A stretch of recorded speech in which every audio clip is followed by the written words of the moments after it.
Say, kids, what time is it? It's kind of like watching TV, but, in your car. So what do you think the fascination with true crime in this country is? Like when these shows that we're about to talk about today come up all the time, you've got channels that are dedicated to this 24/7, murder, death, crime, blue-collar crime, white-collar crime, stuff like that. And we are fascinated, at least in America, with this stuff. One, I think the mystery element, because it's basically like you can go down rabbit holes with these mysterious things, and it's almost like reading a book.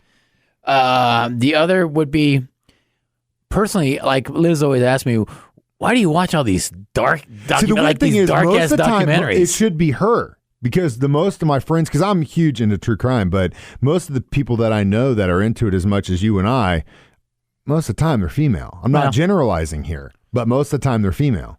Maybe I'm the broken housewife. We both are, and that's probably why we are get along. in touch with our feminine side. That's fine, is that what you're saying? That's cool, but that explains the glitter. Yeah, it's Dark Side of the Stream, by the way. That's probably the worst show intro we've ever had, because we just... That's kind of how we do it, though. We went on the air mid-conversation. We don't care about that stuff here. We break the traditional radio rules, man. That's what we're doing. Dark Side of the Stream. We kind of took a break in last week's episode with the Perfect Identical Strangers. Kind of nice breather. It was heavy, but it wasn't There's too a reoccurring theme of these documentaries, though, that most of them are dark and heavy. Yeah. But those are the good ones. Those are the we're stories. In the month of October, so we can stay there for a while. Those are the stories that are crazy. Can't be fluff and rainbows all the time. But I think also, like, I just like watching shows about these crazy about this stuff, because I think, God, how could somebody be this crappy? Like, and really cut the legs off of at least two young lives that could have had, so much potential. And obviously 3 people here died, but really the children involved is huge. American Murder is the documentary on Netflix. Came out a couple weeks ago. It's about basically, that guy that killed his wife and his 2 daughters. To try to start a new life, I guess, with the mistress. See, that's where you can't. That I guess is the motive. Maybe he didn't feel like he wanted to pay child support and alimony. But and on the surface, stuff. I think the message I got from this thing, on the surface, they seem like the happy, normal family. Well, most of the time those things are. And a lot of times it's a red flag when the wife is posting all these pictures. Oh, we're love, and the dude doesn't. That's usually a sign that something's not the perfect family, you know what I'm saying? Yeah, that's true too. We're going to dive into this American Murder, The Family Next Door, Dark Side of the Stream on 104.7 The Cave. Say, kids, what time is it? It's kind of like watching TV, but, in your car.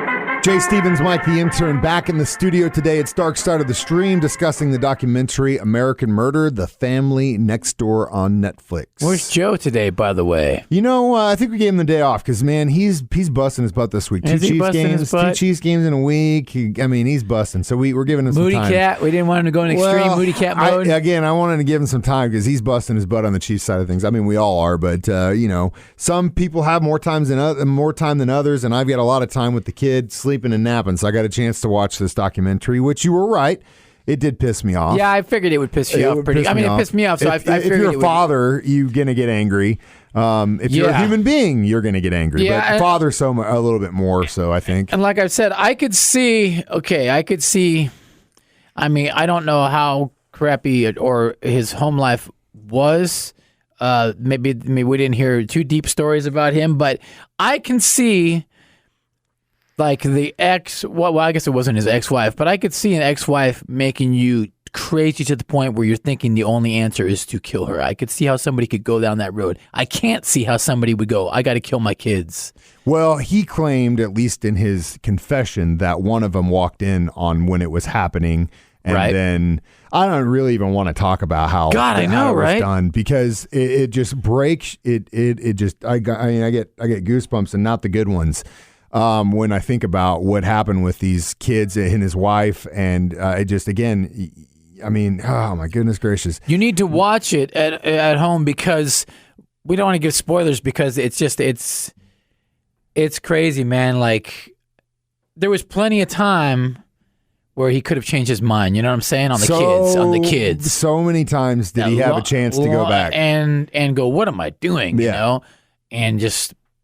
You would think, especially, we discussed this a little bit before we started talking, everyone's familiar with the Scott Peterson case, and In that case, it was huge. And this one mirrors that one very similar. It's very similar. Right. I mean, it's essentially what do they call them? A family annihilation, I think is what they call it. Yeah. Yeah. And in most cases, when that's happened, when that happens, the person committing that usually commits suicide after it, because then all of a sudden the weight of their actions hits them, and he claims that he contemplated that. But you would see these cases come up, and God, I just don't know how people can get to that mindset. I don't really, either. Really don't. I don't either. It's like, okay, I could see, all right, you're in a crappy relationship or whatever, or you're over it. You get a mistress, right? This is the common theme. I mean, this happens. Mm-hmm. He gets in really good shape, which is always a red flag. You're all of a sudden getting in really good shape.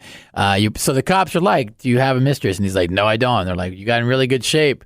That's usually a sign of infidelity." And he's like, "No." But they just knew. They know how this plays out, man. I mean, they're professionals and they see it. And that, if you've ever been around someone that is in law enforcement, I'm lucky enough. My aunt was a detective for years and years and years. You realize that police officers and investigators are so good at listening, even in regular conversation. Like, hey, what's going on? How you been? Chiefs game, blah, blah, blah, this stuff, just regular chit chat with somebody. They are very good at listening. And you can see it in their eyes that they're analyzing what you're saying as you're saying it. And that's just something that comes with training. It has to be. But I always notice that. And when it comes to these guys, it's like playing a game of poker. And you know as well as I do, you can read people, especially if you're used to the tells and you've been down this road before. They're not fools, and their job is to go down every avenue. And in most cases, unfortunately, they were right, and that was the right avenue to go down. Which it's a horrific story. American Murder, the family next door, talking about the Watts family murders. But we'll talk about what makes this documentary different and worth watching next. On Dark Side of the Stream, on 104.7 The Cave. Say, kids, what time is it? It's kind of like watching TV, but, in your car. Jay Stevens, Mike the Intern, back in the studio. It's Dark Side of the Stream, discussing the documentary on Netflix, American Murder, The Family Next Door. Now, you've brought this up a couple times, and it was really the viewpoint of the wife in this documentary that blows you away, because with social media now, you can go into someone's account and see, pictures they posted of their family, videos they took, and at least her perspective from, now we don't know what she was thinking, obviously. That could all have been a front. But from what you see, she was happy in this relationship. Yeah, and that's what makes this documentary so different, is the whole thing is perspective. It's all made with her videos and her posts, her text, and the police videos. So it's like, rather than like a documentary that just tell the story, this one you're actually like play by play, seeing this go down, seeing this go down from their sides and her side, and her text messages, and how flags started getting raised, and she's still trying to save the relationship. And so what do you think? I mean, obviously he was cheating on her. That was definitely and that's another thing. He gets a mistress, and the mistress is the first clues, but then she did know that they have a wife. But a lot of times mistresses, in the Peterson case, they don't care. She had no idea. That one didn't. Yeah, case. This one here knew. This one here, this chick seemed like a basket case coming up too, though. So he was leaving one problem relationship for another one that seemed like she was pretty out there. But then again, if you're fooling around with the married man, you probably got some issues as well. So yeah, that's true. And a lot of times they don't care, though. These girls, no, they don't care. They don't at all. But again, she was kind of crucial to the investigation too, because she started saying, like, look, a couple days before this went down, he started acting completely, like, she noticed the change in him. So it was as if he had started planning what he was going to do, or I don't know what. I don't really know. You don't really know what was going through his mind. And it was very poor planning. If I mean, you don't even want to put yourself in this type of mental mindset, but if you're going to do, let's just say, a crime, so it's easier to talk about. If you're going to do a crime, you would cross your eyes and cross your T's and dot your I's. You know what I'm saying? Like, this was kind of a mix of. You don't just just go for it. I'm just going to go for it and see how it works out. What he ended up doing, going to where he put the bodies, was connected to him through an ex-employer, and all that stuff. yeah, you're right. If you were going to commit a crime and you were trying to make the perfect crime, you would want to put everything to put it out a little bit somewhere better. where they can't tie it to you and you're not involved. But it also wasn't spur of the moment. It wasn't. That's the thing. It was like middle road. He was getting to that point, but at the same time, he was just an idiot and didn't do. And again, he basically put them where they would know that he was involved. Because again, how else would you know where to put those bodies? The worst part of the documentary was, the part that made me just instantly want to just choke this guy's neck was he says the last thing he saw was he was holding his daughter. Oh God, getting ready to drop her in the well. Dude, and she looks at him and says, "No, Daddy." Oh, dude. God, how can you? Like, I got the bad goosebumps right now. How can you do that? And how can you live haunted, rest of your life haunted? Well, he's going to, because he's going to be in prison for the rest of his life thinking about that. So horrible, man. Because he drop the kids off somewhere else. Like, if you're going to do something crazy, man, drop the kids somewhere off. Maybe he was looking at it from the perspective of, like I said, alimony and child support. Because that stuff is expensive, and if you pay it, you know it's expensive. But there is hope, and you can get through it. It's just money. And she was pregnant with a third baby. Exactly. A boy. And that, maybe that's the way he looked at it. Maybe he wanted a divorce, she didn't, and he felt like his only way out. But again, just for the mistress, though? Dude, come on, they're your kids, and they, relationships end, and your kids, though, those are forever, regardless of the way the relationship is. And you hit it on the nail on the head. That scene that just broke my heart. It still does. Brutal. Oh, we apologize in advance for making you watch something that's going to make you angry. It is. And I guess we're going to do that again in our next segment when we figure out what the hell we're going to watch next. Dark Side of the Stream on 104.7. It's kind of like watching TV, but, in your car.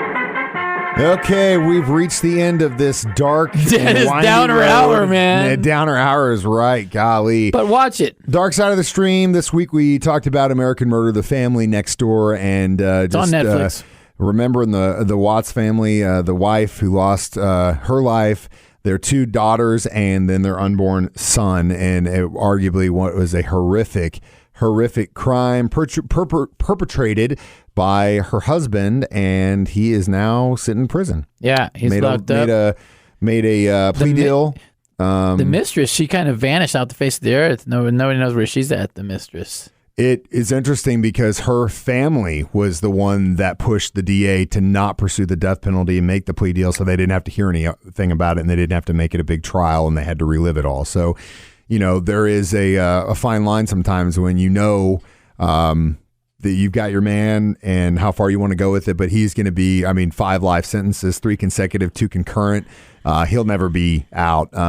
He's done. He's going to be in custody for the rest of his life, and he'll have to remember what he did. I wonder if he'll have a real rough time in there, because I know, like, if you mess with kids, you have a rough time there, but I wonder if you kill your own kids, how that's viewed. I don't know, and I wonder how. I don't know if he's jail. in general pop, because when you're in a certain situation like this, I think you may be in a different one. Like R. Kelly got pounded out the other day in jail. Yeah, yeah. And again, if you mess with kids, there are, whether or not you want to admit it, some guys, even though they're criminals and are in prison, they do have morals. They have morals and standards. Especially when it comes lines to kids. You don't cross, yeah. Especially when it comes to babies. And I guarantee you, if someone finds out what this dude did, he might not have too good of a time. But again, if he has any kind of conscience left, he's going to probably dream about that day for the rest of his life, and he definitely needs to deserve that. Suffer. Yeah, horrible.